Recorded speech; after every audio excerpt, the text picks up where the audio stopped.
We are slowly seeing some improving conditions in terms of the flooding in the river parishes. Now a coastal flood advisory for St. John and St. James as the water has been falling and will continue to do so. And the advisory, no longer a warning, but an advisory, which will stay in effect until 4 a.m. on Tuesday. Though the winds have not really changed direction, would have been helpful to get a westerly wind.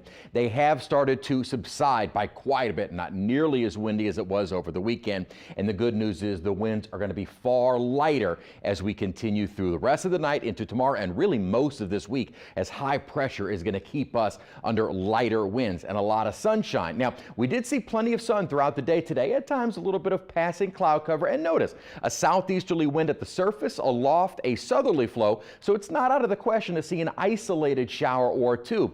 Most of our rain today has been kind of from more Lafayette westward. Now tomorrow and Wednesday, models hinting at perhaps a few little light showers here and there. Now looking back at our rainfall for the month of May, again, we are almost at 13 inches. Last week we had basically measurable rainfall every day. 2 weeks ago we had that record rain of 4 inches in one afternoon.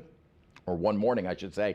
And then even going back to the first week of May, we had several heavy rain events. And now looking ahead, we're not looking at nearly as much rainfall. Again, a few spotty showers are possible during the course of the day tomorrow, mainly from the river parishes west. But it does look like our drying trend will continue as we wrap up the month. Our 6 to 10 day precipitation outlook is calling for below normal rain accumulation for the Gulf South. And again, after a very wet start to the month, we need it. Right now outside, partly to mostly cloudy skies, 82 degrees, our current temperature, winds south-southeast at 10 miles an hour. So there's still plenty of moisture moving in. What's helping to cap any rainfall is that high pressure. As that still remains off to our east, it's still dominating our weather, but not enough so that we couldn't see a few isolated showers pop up. Today's high 85 degrees. We're still running below average, but as we head into the next few days, we are going to see temperatures running above average.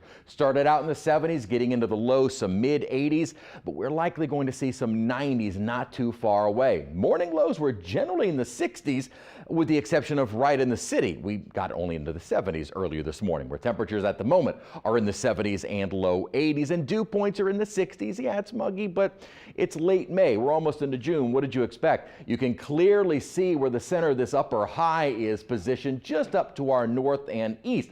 That's going to be in effect or in place for the next couple of days.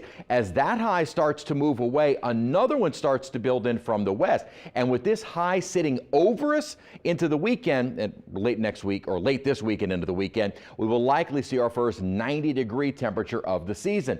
Also, the model indicating, see this little dip in the jet stream, this may be a weak front trying to push through for the weekend. If it does, it might help to knock us back out of the 90s and into the more upper 80s. So as we're getting to the latter part of May, cold fronts are non-existent. Checking out the tropics, did you know that we had a named storm over the weekend? Subtropical storm Ana developed on Saturday at 4 a.m. It became a tropical system. In other words, it had tropical characteristics 24 hours later. By 10 o'clock last night, it was already post-tropical. In other words, it was no longer a named storm. So how long did Ana last?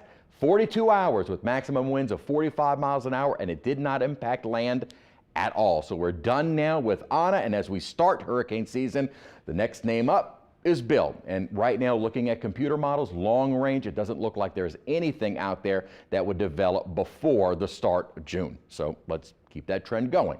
As we look ahead to the next couple of days, again, a 20% chance for an isolated shower, mainly off to our west. Ridge of high pressure builds more on top of us, so highs around 90, maybe even some low 90s, and then perhaps a weak front knocking our highs back to normal levels for the end of the weekend and next week.